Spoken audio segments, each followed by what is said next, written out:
자, 이번 시간도 신경 파트 이제 마저 이어서 할 건데 페이지는 496쪽.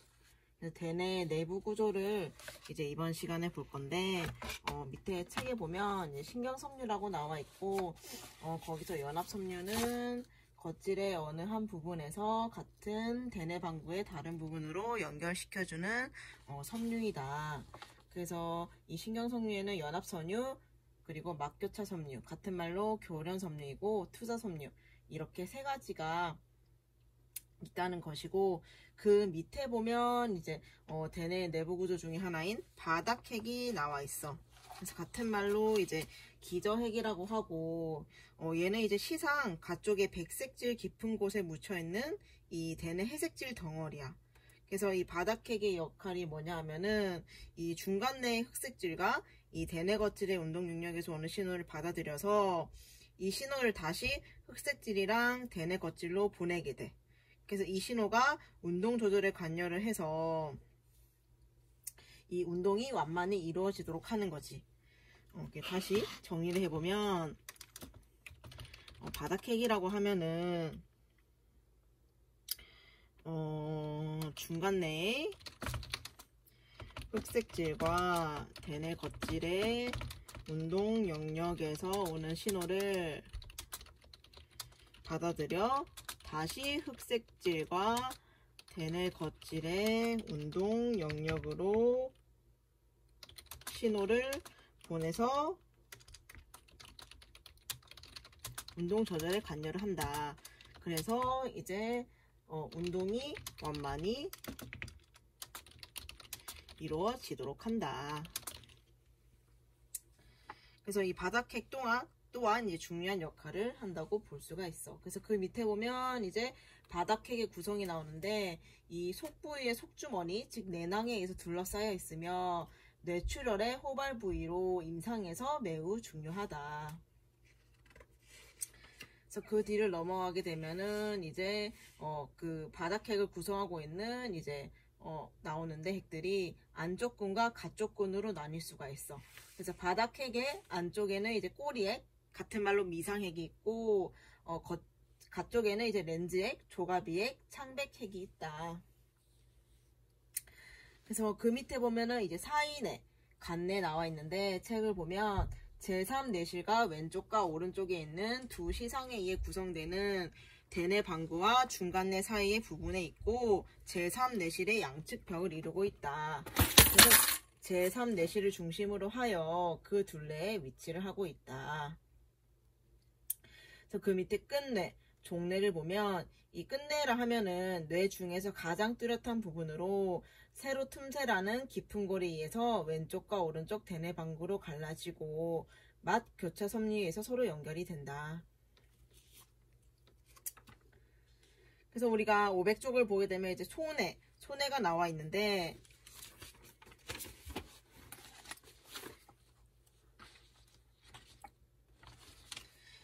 우리 책에 같이 보면 소뇌의 무게는 약 120에서 130g이다. 그래서 뇌줄기의 주요한 감각계와 운동계에 접해 있고 뒤통수에 위치를 하고 있다.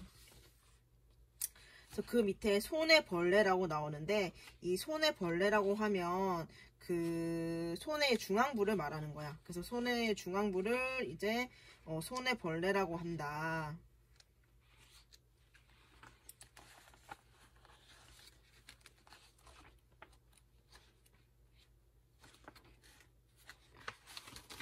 그래서 이 소뇌벌레를 중심으로 오른쪽, 왼쪽 이렇게 방구 두 개를 나뉠 수가 있다. 소뇌가 그 뇌에서 두 번째로 큰 부분이야.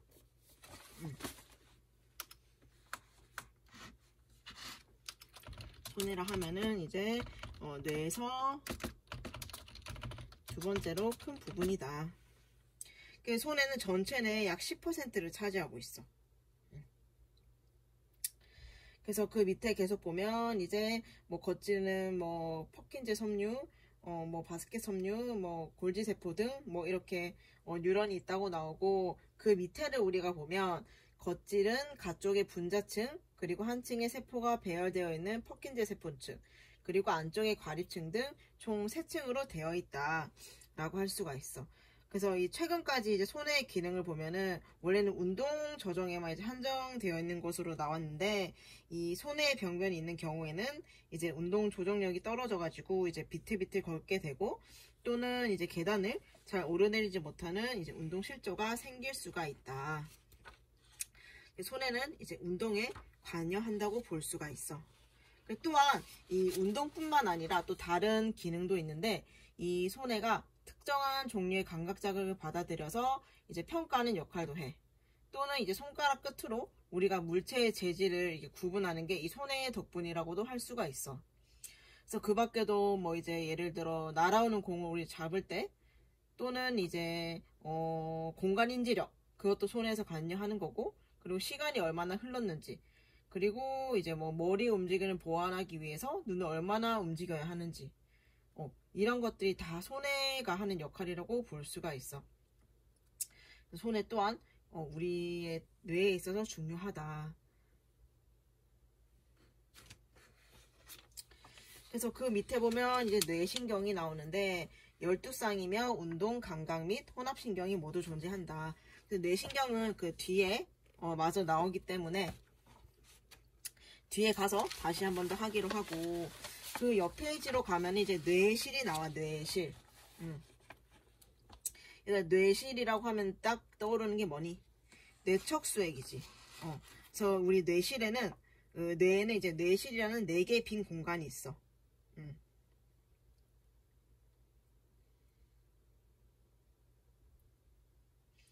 그래서 뇌실하면 딱 떠오르는 게 뭐니 얘들아? 뇌척수액이지. 그래서 이 4개의 공간이 뇌척수액으로 차여 있어. 그렇다면 얘들아, 뇌척수액은 어디서 생성이 될까? 뇌척수액은 어디서 생성이 될까? 뇌척수액은 맥락얼기에서 생성이 돼. 맥락얼기에서 생성이 된다.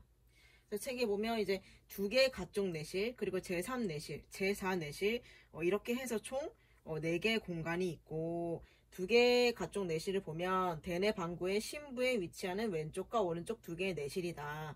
그리고 제3내실은 가쪽 내실 정중에 있는 하나의 뇌실이고, 제4내실은 다리내와 숨내 뒤에 위치하고 점차 가늘어져서 척수의 중심관과 연결이 된다라고 할 수가 있어.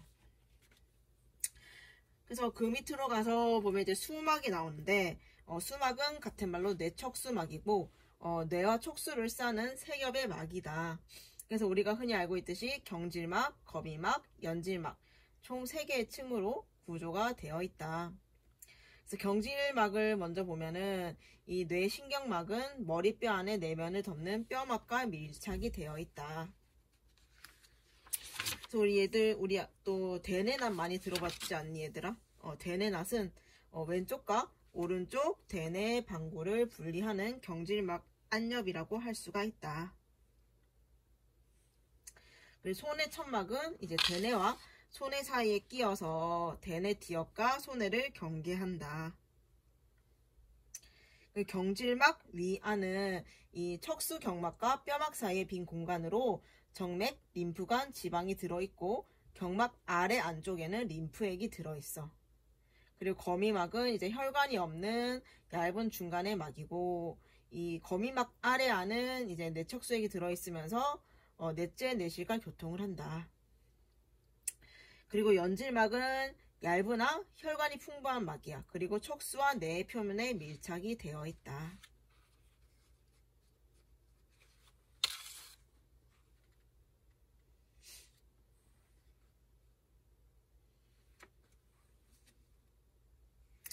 그래서 그 밑에 보면 이제 추체계가 나오는데, 피라민로라고도 하지. 그래서 같은 말로 추체로고, 얘는 뇌에서부터 시작한 신경이 척수로 내려오는 신경의 통로로 대부분의 섬유가 교차가 되고, 교차된 거칠 척수로의 섬유는 곧바로 척수와 뿔의 운동신경세포와 연결이 된다.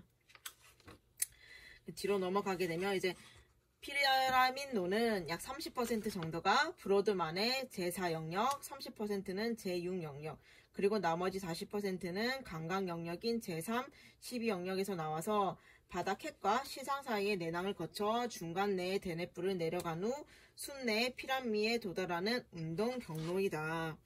그래서 이 브로드만이라고 하는 것은 얘들아 뭐니? 우리가 대뇌 피지를 기능적으로 나눈 영역이지. 그래서 이게 생각이 안 나면 브로드만의 그 영역을 한번 검색해보면 이제 이해를 쉽게 할 수가 있을 거야. 그래서 그 밑에 보면 이제 척수가 나오는데 척수의 구조가 먼저 나와서 구조를 보게 되면 긴 원주상의 신경 조직으로 척추 관내에 있으며 위로는 순내와 직접 연결이 된다. 제1 목뼈 신경부터 해서 제2 허리뼈 높이까지 계속된다. 척수의 길이를 보면 직경은 약 1에서 1.3cm이고 길이는 총 41에서 46cm 정도 돼. 그리고 무게는 30g 정도 된다. 그래서 그림을 보면은 이제 척수의 유관적 해부와 구성이 되어 있는 사진들이 나와 있는데 우리가 먼저 보아야 할 것은 506쪽을 잠깐 보면 이제 척수의 굵기가 나와 있는데 이 척수의 굵기는 전체가 같지 않고 위아래 팽대부가 있다. 그래서 목 팽대부는 팔에 분포하는 신경이 출입하는 거고 허리 팽대부는 다리에 분포하는 신경이 출입하는 부분이다. 그래서 척수 또한 이제 3개의 층으로 되어 있어요, 얘들아. 척수도 이제 경질막, 거미막, 연질막으로 되어 있어.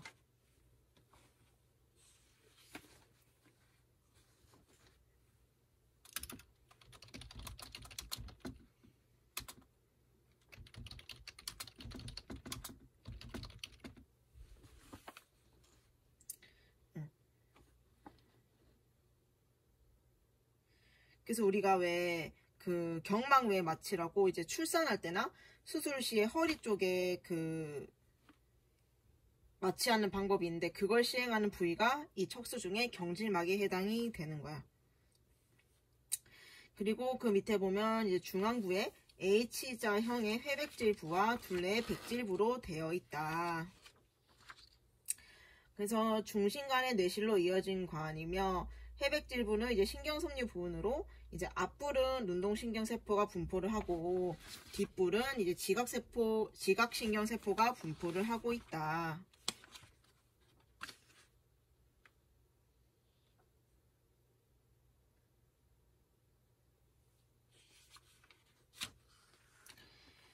그래서 그 밑에 보면은 이제 내부는 회백색이고 표피는 백색인데 회백색에는 이제 신경세포가 있음으로써 이제 신경흥분과 척수에서 나오는 운동신경 흥분의 통합이 되는 거고 이 표피의 백색, 즉 유수섬유는 신경흥분과 전도로가 된다. 그래서 회백질과 백질에 대해서 설명이 나와 있는데 이 회백질은 중앙부에 이제 회색으로 보이는 H 모양이다. 그래서 신경세포의 집단으로 구성이 되어 있으며 척수로 들어오는 감각신경의 흥분과 척수에서 나가는 운동신경 흥분을 통합하는 곳이다. 그렇다면 이제 백질은 이 회백질을 둘러싸고 있는 회색으로 보이는 곳으로 뇌로 출입하는 신경 흥분의 전도로이다.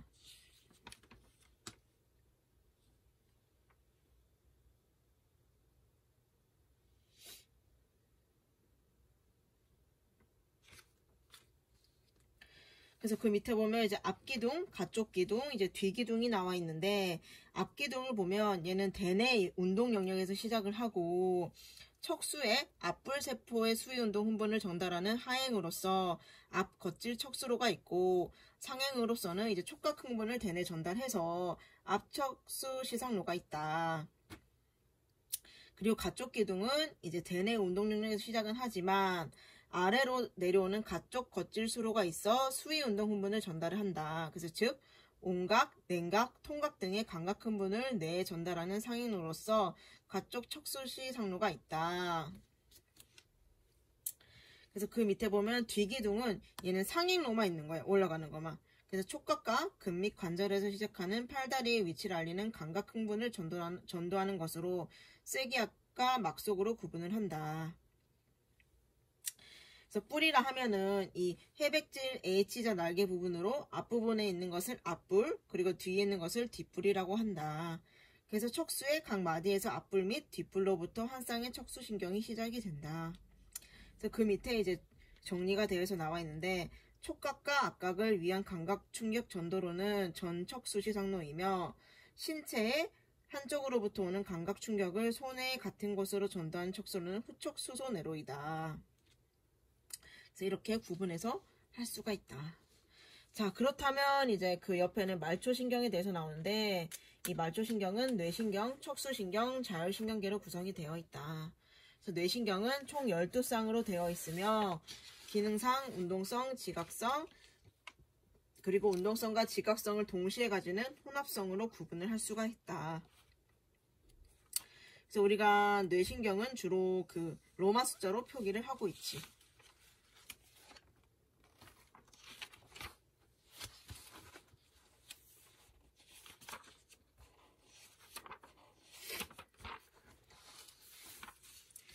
그래서 뒤로 넘어가게 되면 우리가 설명이 나오는 게 514쪽. 옛날 책으로는 514쪽이고, 그 1번 후각신경부터 시작하는 그 부분을 보게 되면, 후각신경은 이제 지각신경이라고도 하고, 냄새를 감각하는 거지. 그래서 경로를 보면 코안 점막의 후각세포에 시작해서 벌집뼈의 사파, 그리고 후각망을 후각로, 후각중추 이렇게 전달이 된다. 그리고 시각신경, 두 번째가 시각신경이고, 얘 또한 지각신경이며 시각을 담당해. 그 다음이 이제 3번이 눈돌림신경, 그리고 4번이 도르래, 그리고 5번이 3차 신경이다. 그래서 얘를 보면은 이제 혼합신경으로 머리, 얼굴의 감각, 저작운동, 근육감각을 담당을 하고 있다.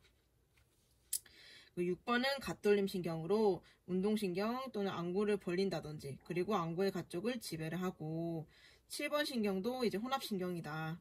그리고 8번은 속기신경으로 지각신경이고, 9번은 혀인두신경으로 혼합신경. 그래서 미각이라든지 삼키는 운동, 그리고 혈압 반사를 조절을 하고, 10번은 미주신경으로 혼합신경, 또는 가슴배에 내장이 분포를 하고, 대부분은 부교감 신경으로 구성이 되어 있다. 11번은 더부신경으로 얘 또한 운동신경이고 어깨 운동에 관여를 하고, 12번은 혀미신경, 얘도 운동신경이고 혀의 근육에 분포를 해. 그래서 그렇다면 이 중에서 지각신경은 총 몇 번이니? 지각신경은 1, 2번이지. 1, 2, 8 이렇게가 지각신경이 되겠다. 표를 보면은 이제 운동신경인지 뭐 감각신경인지 혼합신경인지 나와 있어. 그래서 감각신경은 몇 번이고, 운동은 몇 번, 혼합은 몇 번. 이거를 구분해서 알고 있으면 좋을 것 같아. 지금 바로 해보면 감각신경은 몇 번이니? 1번, 2번, 그 다음에 8번. 그리고 운동신경은 몇 번이니? 3번, 4번, 6번, 11번. 그리고 혼합신경은 5번, 7번, 9번, 10번. 그럼 총 11개지. 그래서 이렇게 구분해서도 외우고 있으면 좋을 것 같아. 그렇다면 이제 밑에 척수신경이 나오는데, 목신경은 8개, 가슴신경 12, 혈이 5, 엉치 5 이렇게 되어 있지. 그래서 목신경은 C1에서 C8, 가슴은 T1에서 T12, 허리는 L1에서 L5, 엉치는 S1에서 S5. 그리고 그 뒤에 넘어가면 꼬리신경은 하나, 그치?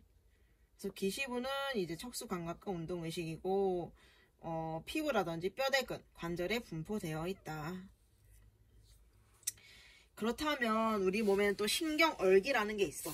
신경얼기라 하면은 이 신경 섬유가 서로 섞여서 그물처럼 이루어진 거지. 그것을 신경얼기라고 한다.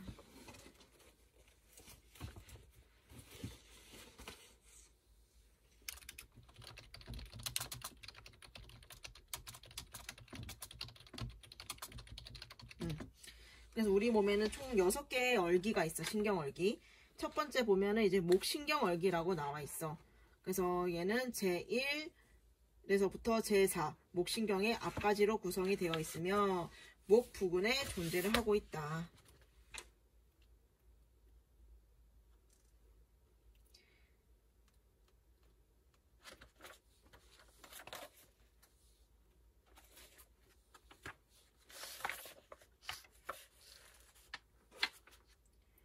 그래서 이 목신경얼기라고 하면은 그 가로막에 분포를 해서 이 가로막 신경이 제3에서 5목신경에서 지배를 하게 된다.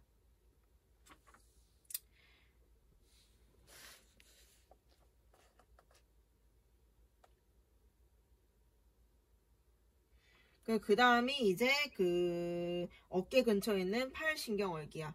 그래서 완신경총이라고도 하고, 얘는 제5에서 8목신경이랑 제1 가슴신경이 팔신경얼기에 해당이 되는 거야. 그래서 그 중에서도 겨드랑신경은 제5, 6목신경을 말하는데, 얘는 삼각근의 어깨 가쪽 또는 소원근과 삼각근의 운동 지배 및 상완 내축부에 있는 피부 감각을 지배를 하게 된다. 그리고 근육피부신경은 제5번에서 7번 목신경을 말하고 위팔 두갈래근과 위팔근 지배에 관여를 한다. 그리고 정중신경은 아래팔 굽힘을 지배를 하고 자신경은 손바닥에 작은 근에 분포하고 있고 노신경이 우리 팔의 모든 신경을 지배를 하고 있다.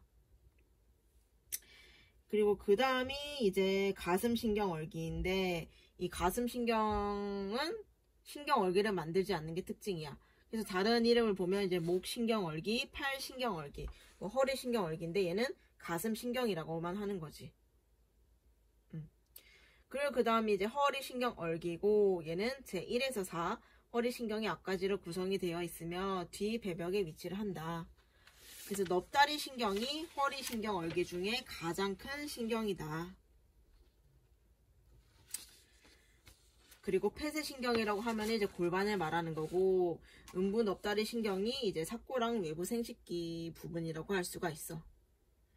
그리고 그 다음이 엉치신경얼기인데 얘는 제5 허리신경에서부터 제3 엉치신경까지를 말하고 이 궁둥신경이라고 하는 게 있는데 이게 인체에서 가장 굵고 길며 가장 큰 신경이다. 그래서 인체에서 가장 굵고 길며 가장 큰 신경이 무엇이냐 하면은 궁둥신경이라고 하고 허리신경얼기 중 가장 큰 신경은 무엇이라고 하면은 넙다리 신경이라고 하면 돼. 그래서 마지막으로 이제 밑에 보면은 이제 매우 작은 꼬리신경얼기가 있어. 그래서 얘는 제4, 5 엉치신경이랑 꼬리신경 항문 주위 피부에 분포해 있다.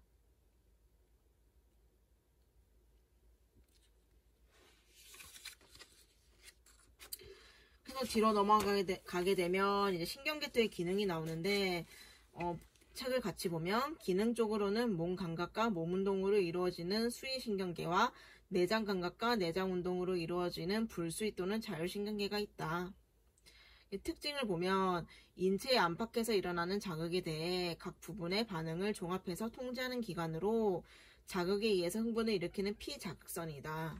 그리고 흥분을 중추로 전달하는 전도성이 있으며 중추로부터 다시 말초로 전도하는 역할을 한다.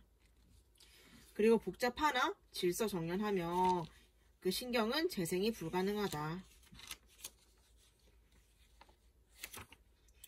3대 요소를 보면 이제 자극, 흥분 반응이 있고 우리가 오른쪽으로 페이지를 보면 이제 대뇌부터 나와 있는데 이 대뇌를 보면 중량은 약 1300에서 1500g으로 산소 공급 차단 후 4에서 6분이면 뇌 기능이 완전 정지하게 된다. 그래서 그 밑에 보면 이제 대뇌 겉질의 기능적 영역이 나와 있는데 대뇌 겉질의 영역을 지금 구분해서 놔뒀는데 무엇이 있냐고 하면 운동 영역, 그리고 감각 영역, 그리고 청각 영역, 그리고 언어 영역이 나와 있어. 운동 영역을 보면은 이 전신의 뼈대근을 지배를 하고 또한 자세의 조정이라든지 그리고 다리 관절의 굽힘을 지배를 한다. 그래서 모든 수위 운동을 일으키고 조절을 한다. 그래서 대뇌 겉질을 제거하면 서 있는 사람이 기울어질 때 몸을 지탱하기 위해 뛰어르는 도약 반응과 다리를 확실히 지면에 놓는 발두기 반응이 장애를 받게 된다. 그래서 그 다음은 감각 영역이고 얘는 중심 T2랑에 위치하고 있다. 그래서 감각이라고 하면은 이제 일반 감각이랑 특수 감각으로 나뉠 수가 있는데 이 특수 감각은 머리에 한정이 돼서 시각, 청각, 균형, 미각, 후각을 느끼게 되는 거고 일반 감각은 이제 몸 전체에서 느낄 수 있는 감각을 말하는 거야. 그래서 그 촉각, 압각, 그리고 냉각, 냉감, 열감, 통각, 움직임을 포함하는 게 일반 감각이야.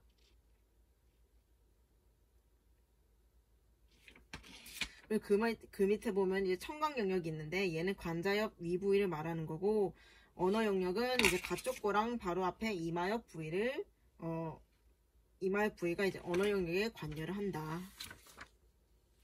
그 뒤를 넘어가서 이제 시각 영역이 나와 있는데 얘는 뒤통수 옆 뒤끝에 있는 조거 부위 주변으로, 후각 영역은 관자 옆의 앞쪽이다. 좀 전에도 말했듯이 이제 대뇌 바닥회귀 기능이 나와 있는데 끝에 보면은 뼈대 근의 운동과 긴장을 무의식적으로 조절을 하게 된다. 손의 역할도 보면은 이제 평형 유지, 근육 상태 조절, 수익은 운동의 조절에 관여를 하며 운동신경과 관계가 깊다. 그래서 손의 이상 시에는 손가락을 서로 맞추기 어렵고 손바닥 뒤집기가 어렵다. 또한 몸 자세의 균형, 운동 및 근의 긴장도에 관한 감각을 담당하고 시각, 청각, 촉각의 조정에 관여를 하며 대뇌 운동 영역 명령을 조절을 하게 된다.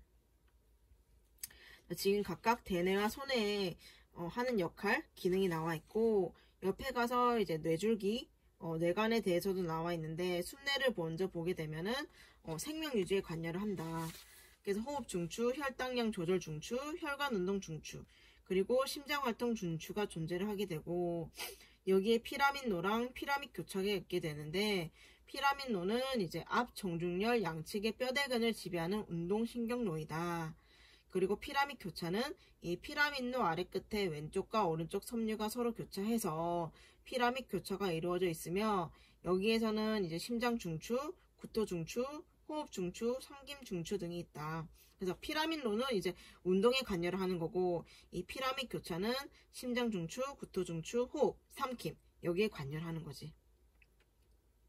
그 다음이 이제 올리브라고 돼 있는데, 이 올리브는 이제 숨뇌의 왼쪽과 오른쪽 측면에 있는 앞 가쪽 고랑과 뒷 가쪽 고랑 사이에 계란 모양으로 돌출되어 나온 부분을 이제 올리브라고 할 수가 있어. 그리고 이 숨뇌는 제1목표 높이에서 나뉘게 되고, 소화기 중추, 눈 중추도 있고 반사 중추도 있어. 그래서 특히 뇌신경 12개 중에서 9, 10, 11, 12번 뇌신경이 이제 숨뇌에서 빠져나오게 되는 거지.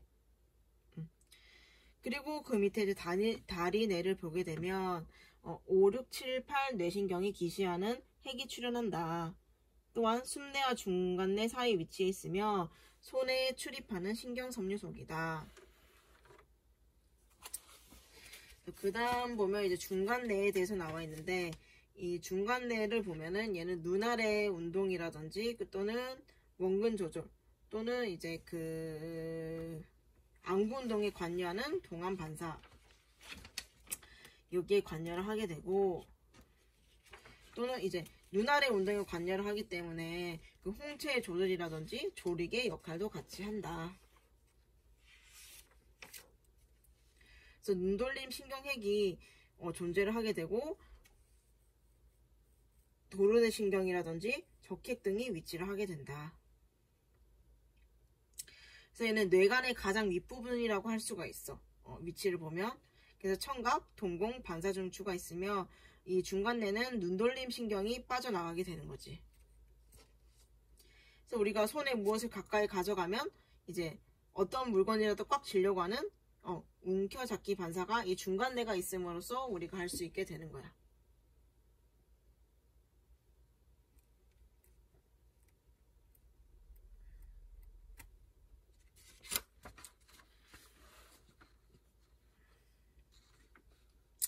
뒤로 넘어가게 되면 이제 사이뇌가 나와 있는데, 시상뇌를 보면은 이제 사이뇌의 일부로 제3뇌실의 가쪽 벽에 있는 계란 모양의 해백질로서 시상, 시상 후부, 시상 상부 등으로 이루어져 있다. 시상 후부를 먼저 보면 얘는 뇌줄기의 뒤 가쪽에 돌출한 두 개의 윤기고, 시상 상부는 제3뇌실의 아래벽을 이루고 시상이 아래 위안벽에 위치를 하고 있다. 시상 후부의 기능은 이제 청각, 시각이고, 시상 상부는 이제 성기능이라든지 또는 후각, 여기에 관여하는 섬유로 구성이 되어 있다. 그리고 우리가 알고 있는 시상하부, 이거는 우리가 당연히 알고 있듯이 자율신경계의 최고의 중추라고 할 수가 있다.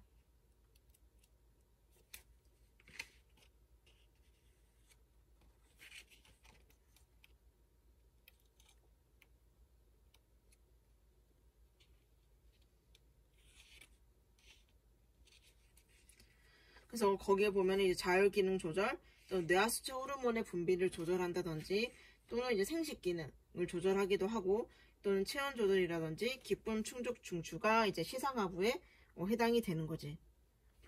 그래서 그 밑에 보면 시상의 기능이라고 해서 이제 유즙 분비 촉진도 하고, 자궁평활근의 수축, 그리고 수분 재흡수, 항이뇨 작용 등을 한다. 그래서 시상하부가 우리 자율신경계의 최고의 중추라고 하기도 한다. 그래서 그 밑에 넘어가게 되면 이제 신경세포체가 나오는데, 이 세포막 원형질 및 핵으로 구성이 되며 크기는 다양하다. 신경원섬유는 매우 가느다란 신경섬유로 세포질 내에 그물 모양으로 배열되어 있으며 세포질과 세포돌기를 지지해주는 역할을 한다. 그리고 신경미세소관은 신경세포체의 그물조직 사이에 있는 미세한 관으로 주로 대사산물의 운반 및 세포체를 지지해주는 역할을 한다. 그래서 니슬소체는 이제 호반세포라고도 하며 염기성 색소에 염색되는 과립으로 RNA로 구성이 되어 있다. 그래서 단백질 합성, 세포체의 영양 공급 및 재생, 이물질에 대한 식작용을 한다. 그렇다면 이제 신경돌기라는 말이 나와 있는데, 이 신경돌기가 뭐냐 하면 이제 신경세포체로부터 나오는 가늘고 긴 섬유로 흥분을 세포체에서 종말 단추로 전달하는 긴 축삭돌기와 세포막으로부터 이제 돌출되어 있는 짧은 여러 개의 가지돌기로 구성이 되어 있다. 그래서 그 밑에 보면 이제 신경세포가 어떻게 연결이 되어 있는지, 한 개의 형태만 있는 게 아니라 총 4가지의 형태가 있어. 그래서 축삭 가지돌기 연접, 축삭 세포체 연접, 그리고 축삭 연접, 축삭 가지돌기 세포체 연접, 이렇게 나뉠 수가 있다.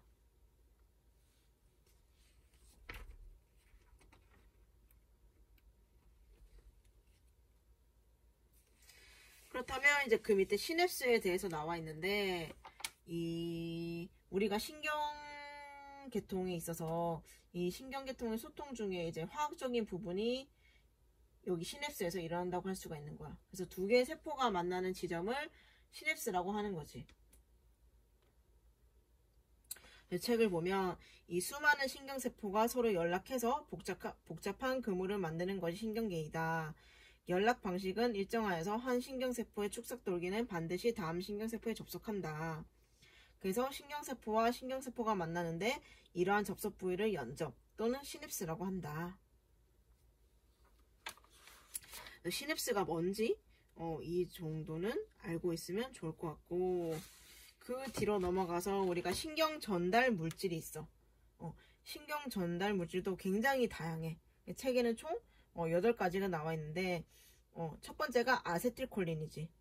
그래서 얘는 콜린성 신경세포라고도 하고, 2번째는 이제 콜린 에스터라제, 그리고 3번째가 아세틸콜린 수용체, 그리고 4번째가 노르에피네프린, 5번째가 에피네프린, 그리고 6번째가 도파민, 그리고 세로토닌, 히스타민까지 이렇게 총 8가지가 이제 신경 전달 물질이다.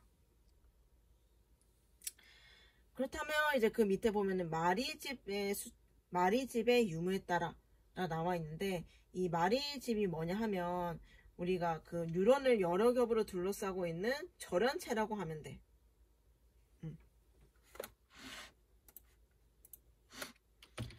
마리집이라 하면은 이제 뉴런을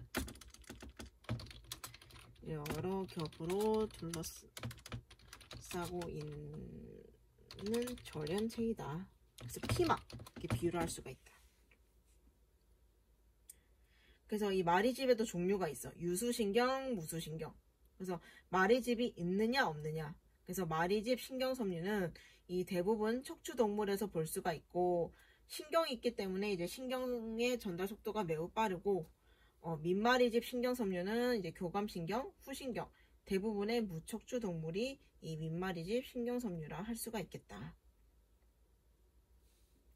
그렇다면 이제 자극이 어떻게 전달되는지 또는 돌기수에 따라서 이제 신경세포를 구분할 수가 있는데, 우리가 많이 들은 두 가지가 나와. 들신경세포랑 날신경세포. 그래서 들신경신경세포는 이제 신체의 각 부위로부터 전달되는 자극을 뇌하촉수로 전달하는 거지. 들어간다는 거지, 한마디로. 그리고 날신경은 다시 나온다는 거겠지. 그래서 뇌하촉수로부터 나온 자극을 근육이나 샘 조직으로 전달을 한다. 그 다음이 이제 사회신경세포, 홀극신경세포, 두극신경세포가 있다. 그리고 그 뒤로 넘어가서 묵극신경세포, 무극신경세포, 이렇게 총 우리가 7가지로 나뉠 수가 있다. 그렇다면 우리가 이제 신경계통에 있어서 흥분하고 또는 어떻게 전달이 되는지에 대해서 나와 있는데, 이 흥분과 전도에 있음으로써 안정막전이라는 게 있어. 같은 말로 막전이라고 하는 거지. 이 책을 보면 세포막의 내외는 분국을 이루고 있는데, 이러한 정기적인 대립 상태에서 나타난 전압을 막전이라고 한다. 그래서 보통 세포막 외부에 대해 내부는 음성을 나타내며, 근육 세포막의 안정막 전위는 마이너스 90, 그리고 신경섬유의 안정막 전위는 약 마이너스 75야. 그래서 우리가 알고 있어야 되는 것은 마이너스 75겠지? 그래서 안정막 전위는 세포 내외에 있는 이온의 배치 상황이 다르고, 나트륨과 칼륨을 능동적으로 이동시키는 그 나트륨 칼륨 펌프의 세포막에 있기 때문이다. 그래서 우리가 527페이지 보면 활동전이라고 해서 이렇게 화살표로 해서 뭐 자극전, 자극, 탈분극, 재분극이 나와 있게 되는데, 이 말이 무슨 말이냐고 하면, 좀 전에도 말했듯이 우리가 신경섬유 안정막 전위는 약 마이너스 75라고 했어.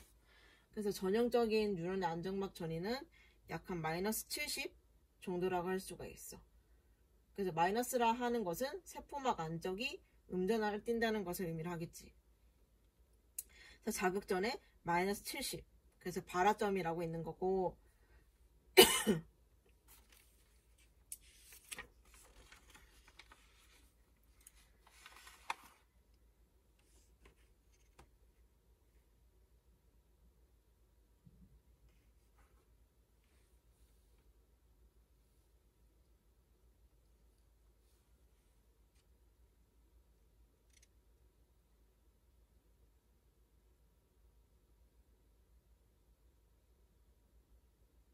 자극전이 마이너스 70이고, 이 자극을 하게 되면 얘들아, 나트륨 통로가 열리면서 활동 전이가 시작이 되는 거야. 그래서 이 나트륨이 유입이 빠르게 되면서 전이를 상승시키게 되는 거지. 그래서 원래는 안정된 전이가 마이너스 70이었는데 자극이 되면서 이제 나트륨이 빠르게 전이를 상승시키는 거지. 그래서 막전이가 0까지 되는 거야. 그래서 탈분극에 보면은 0mV라고 나와 있어. 그러면 이제 이때는 나트륨의 통로는 닫히게 되는 거지. 하지만 닫힌 후에도 닫힌다고 해서 이 막전이가 한 번에 멈추지 않고 닫히기는 시작하지만 이 과정이 계속 진행되면서 전압이 조금 더 상승을 하게 되는 거야. 그래서 35mV까지 올라갈 수가 있는 거지. 그래서 나트륨의 통로가 닫힘으로 인해서 이제 그 칼륨 통로 역시 나트륨 이온 통로와 같이 열리게 되지만 나트륨만큼 빨리 열리지는 않아. 왜냐면 이 농도 경세에 따라서, 그리고 먼저 세포 내로 들어온 나트륨의 이온을 밀어내기 위해서 이 빠른 속도로 세포 밖으로 빠져나오게 되는 거지. 그래서 이 작용 때문에 이제 나트륨 통로는 닫히고 막전이가 최고치인 플러스 35까지 이르게 되는 거야. 그래서 칼륨 이온의 유출은 이제 세포 안을 음극으로 다시 돌아가게 하는 거지. 그리고 전압도 감소해서 안전막 전이보다도 약간 더 떨어지게 되는 거야. 그래서 다시 재분극이 일어나면서 마이너스 70까지 떨어지게 되는 거지. 다시 정리를 하면 이 신경섬유의 안정막 전이가 약 70 정도라고 했어. 그래서 자극전이 마이너스 70 정도가 되는데 이 뉴런을 이제 자극하는 거야. 자극하면 이제 국소 전위가 점차 올라가게 되지. 그래서 점차 올라가게 되면은 이제 나트륨 통로가 열리게 되는 거야. 그러므로 인해서 이제 활동 전이가 시작이 되는데 나트륨이 유입을 되면은 그 전이가 상승시키는 게 점점 빨라져.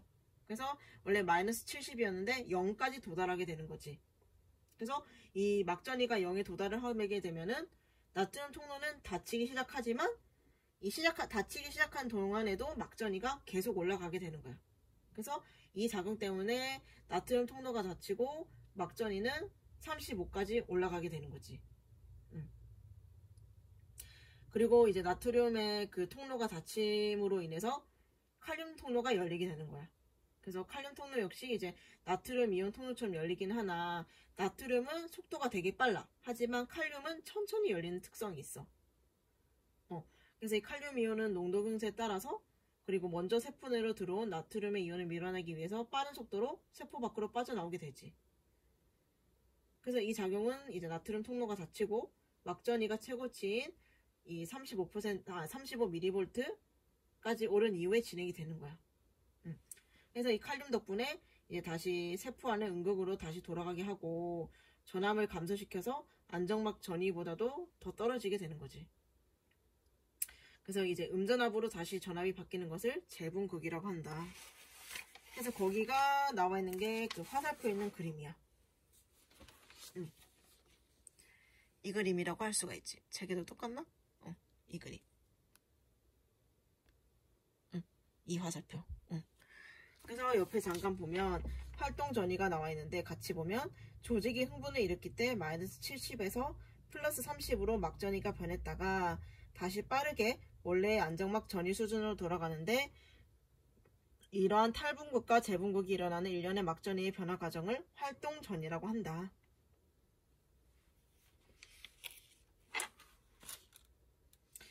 그래서 그 옆에 보면 흥분의 전도가 나와 있는데 신경세포에서 활동 전이가 발생하면 세포 전체의 막전이가 일시에 변하지는 않고 세포의 일부에서 발생되는 활동 전이가 축삭을 따라 전도되는데 이를 흥분 전도라고 한다.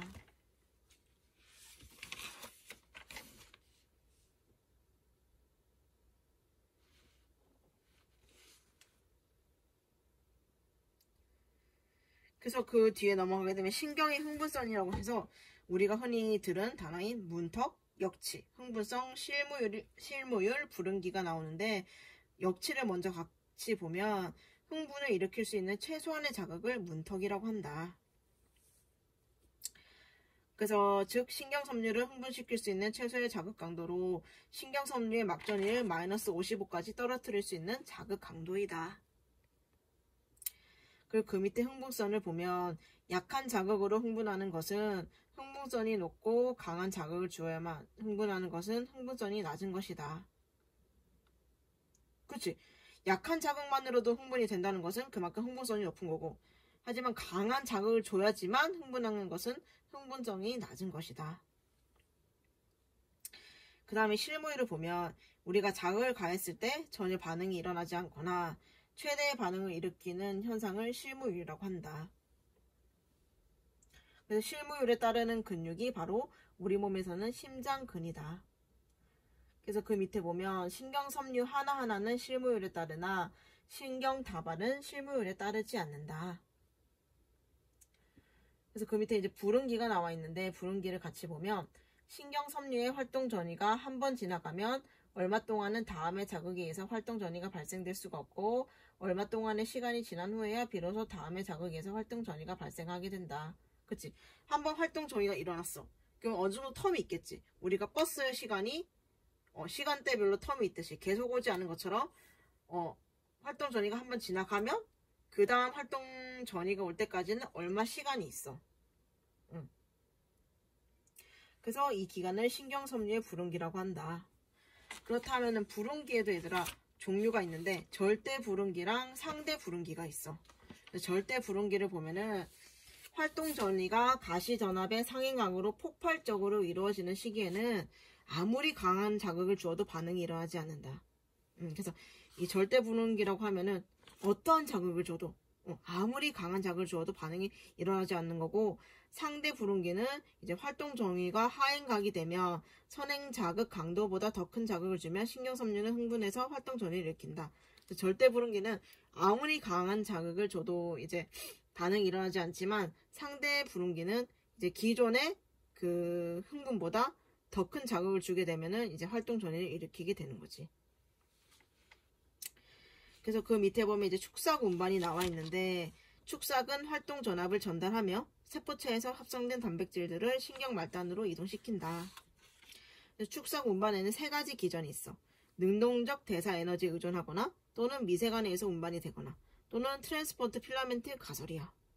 그래서 이 능동적 대사 에너지에 의존한다는 것은 축삭의 산소 결핍이나 에너지 대사 장애가 발생하면 운반에 장애가 생기고 회복되면 정상 운반을 하는 거야. 그리고 미세간에 의한 운반은 AT파제가 ATP를 분해해서 그 미세간을 운반을 하는 건데, 코리친이라든지 그다음에 빈카 알카로이드를 주입하면 억제가 된다. 그래서 우리가 축삭 운반에 대해서 했는데, 그 밑에는 축삭 운반의 반대라고 해서 역행성 운반이 나와 있어. 그래서 축삭 운반의 반대로 소아마비 바이러스, 헤르페스, 그리고 테타누스 톡신과 세균독, 물질 등이 신경 말단에서 축삭을 통해 세포체로 이동되는 경우를 역행성 운반이라고 한다.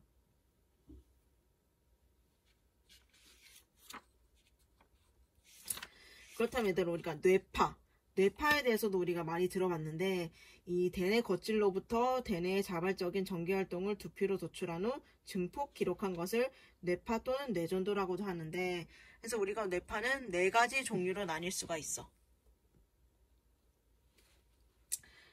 그래서 알파파, 베타파, 델타파, 테타파 이렇게 나뉠 수가 있는데, 이 알파파라고 하면은 이제 8사이클의 규칙적인 진동을 말하는 거지.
그래서 우리가 뇌파에 대해서 볼 거고, 알파파는 이제 8사이클의 규칙적인 진동이다.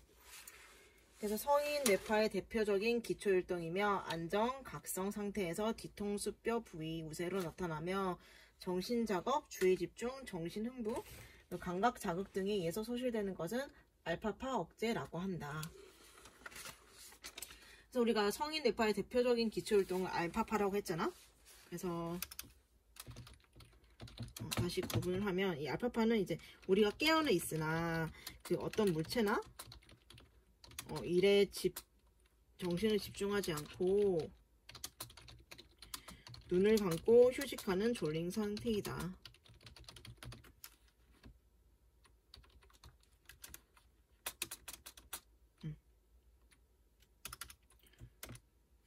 그리고 베타파를 보면 이 15, 14에서 50사이클의 진폭이 작고 불규칙 알파파가 억제될 때 그 전두부에서 현저하게 나타나는 비교적 불규칙적인 파이다. 그래서 얘는 눈을 뜬 상태에서 나타나기 때문에 각성 뇌파라고도 한다. 이 베타판은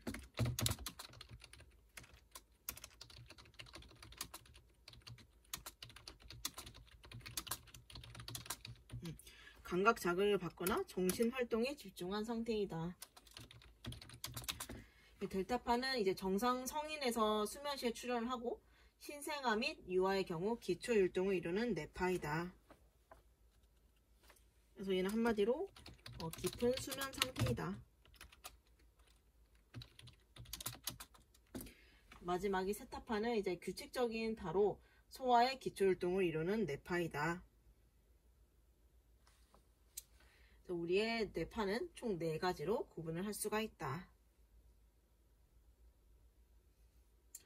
그래서 그 밑에 보면 이제 수면에 대해서 나오는데 이제 속파수면, 서파수면 이렇게 나와 있어. 같이 보면 이제 속파수면은 근육의 긴장이 거의 없고 호흡은 깊어지고 느리며 심장 박동수는 빨라진다. 그래서 수면 상태가 매우 깊은 상태를 속파수면이라고 하고 서파수면은 이제 경수면이라고 해. 얘는 비교적 가벼운 자극으로도 각성하기가 쉽다. 그래서 그 다음 뒤에 보면 이제 뇌척수액에서 나와 있는데 이 생산과 제흡수가 있어. 그래서 가쪽 내실과 셋째 내실의 맥락얼기에서 1일 45에서 130cc 정도 분비가 되고 정맥동이 에서 제흡수된다. 그래서 생산은 맥락얼기, 그리고 제흡수는 이제 정맥동, 이렇게 알고 있으면 될 것 같아. 순환 경로를 보면은 이제 가쪽 내실의 맥락얼기를 시작을 해서 셋째 내실, 넷째 내실, 거미막 밑공간, 거미막 육모, 위시상 정맥로 이렇게 순환이 된다. 그렇다면 이제 우리가 전도로가 있을 거야. 올라가는지 내려가는지. 그래서 오름 전도로, 즉 상행성 전도로라고 하고 반대가 이제 내림 전도로, 하행성 전도로라고도 할 수가 있어. 그래서 오름 전도로는 이제 신체의 표면과 심부에서 자극을 받아 대뇌의 겉질까지 전달을 하는 거고, 내림 전도로는 이제 수위근을 조절하는 운동성 전도로 대뇌 겉질을 포함하는 고유 운동 중추로부터 척수까지 이제 하행을 하는 거야. 그래서 아까 뇌신경 요약 이 부분이 우리가 앞에서 같이 정리를 했던 이제 그 부분이고, 그 밑에 보면 이제 자율신경계에 대해서 나와 있어. 그래서 자율신경계를 보면 인체가 생명을 유지하는 데 필요로 하는 여러 기능을 조절하는 신경계이다. 그래서 호흡, 소화, 순환, 분비, 생식, 무의식적, 자율적으로 작용을 한다. 그래서 민물리 근육과 분비샘의 활동을 지배하는 신경계이며 불수의적인 기능은 자율신경계의 지배를 받는다. 즉 소화관, 허파, 심장 및 방광은 이제 자율신경계의 지배를 받는다라고 할 수가 있어. 그래서 우리가 절전, 저류, 섬유에 대해서도 했었는데 이게 지금 책에 나와 있지만 뒤로 넘어가게 되면은 표로 나와 있어 얘들아. 그래서 교감신경계랑 부교감신경계를 이제 구분을 해서 표를 만들어 놨는데 교감신경계의 기시부는 흉부와 여부고 부교감신경계의 기시부는 뇌관과 척수의 첨부이다. 그래서 이 교감신경계의 특징을 첫 번째 보면 신경절이 장기에서 멀고 신경전달 물질, 그리고 저류신경섬유는 전신이 모든 부위에 필요로 하다. 교감신경계의 절전섬유는 아세틸콜린이지. 그리고 교감신경계의 저류섬유는 노르에피네프린이지. 그리고 부교감신경계를 보면 신경절이 이제 장기 근처에 있고 절전섬유가 길고 저류섬유가 짧다. 이 그림에도 나와 있지. 부교감신경이 절전이 길고 저류가 짧아. 그리고 얘는 절전섬유, 저류섬유 모두에서 이제 아세틸콜린이 분비가 된다. 그래서 교감신경의 절후에서만 이제 노르에피네프린이고 나머지는 다 아세틸콜린이라고 알고 있으면 될 것 같아. 그래서 그 밑에 보면 이제 교감신경계와 부교감신경계에 대해서 다시 나와 있는데 교감신경계는 이제 제1 가슴 분절로부터 제3 허리 분절 사이에 있는 회백질 안에 존재를 하고 심장의 활동 촉진, 혈관의 수축, 그리고 침샘, 위장샘의 분비를 억제하고 소화관 운동 및 방광근의 수축을 억제한다. 그래서 부신자극 호르몬의 생산을 증가시키고 동공을 확대시킨다. 또한 신체가 긴급 상태일 때 이제 교감신경계 활동이 활발해지고 이 옆으로 가서 부교감신경계를 보면 이제 중간에 다리 내, 숨 내에 존재하고 동공을 축소시키는 역할을 한다.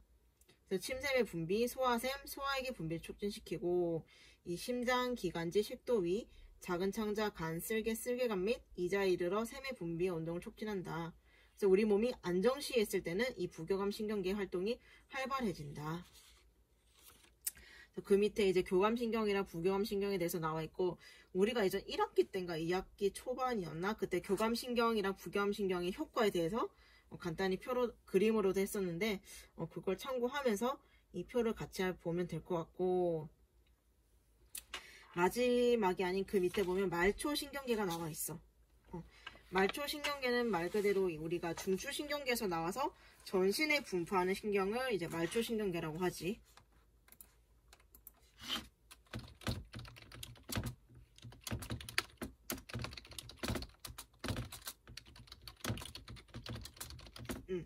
중추신경계에서 나와서 전신에 분포하는 신경이다. 그래서 우리가 말초신경계를 또 분류를 할 수가 있지. 형태학적이랑 기능적으로 나뉠 수가 있어. 그래서 형태학적으로는 나뉘게 되면 여기 해당되는 게 뇌신경이랑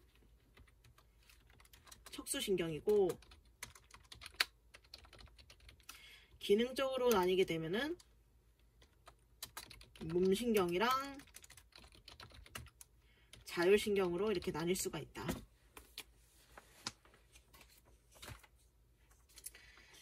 그래서 그 뒤로 넘어가게 되면은 이제 감각 종말기관이라고 해서 특수 감각에는 이제 미각, 후각, 시각, 청각, 이것도 앞에서 했던 거지.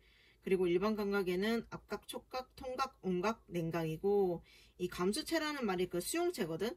그래서 감각신경섬유의 끝에 있거나 눈, 귀 같은 특수한 감각기 속에 이제 있다. 이 수용체라는 것이. 그래서 마지막으로 보면은 이제 몸신경계가 있어. 체성신경계. 그래서 같이 보면 인체와 주위 환경 사이의 관계를 조절하고 외계로부터 자극을 받아들이는 수용작용을 한다. 또한 이 수용한 작용의 결과에 따른 적절한 반응을 신체의 여러 기관에서 일으키게 하고 고차원적인 정신작용에 관여를 한다. 그래서 여기까지가 우리가 신경계에서 봤고, 신경계와 관련 있는 병제 생리가 두 가지가 나와 있는데 파킨슨이랑 무도병이야.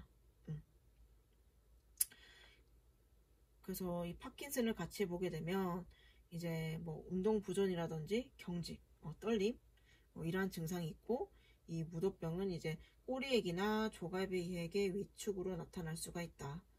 그래서 불수의적으로 과잉 운동이 빠르고 불규칙적으로 나타나는 게 무도병이다.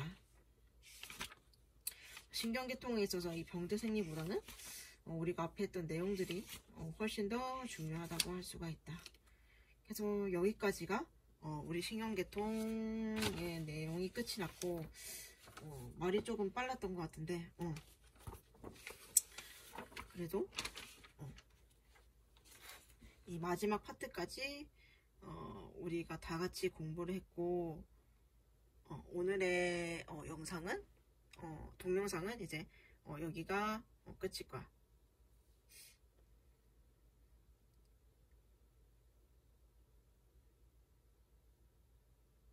그래서 책 내용은 여기서 이제 우리가 다 봤으니 끝이라 할 수가 있어.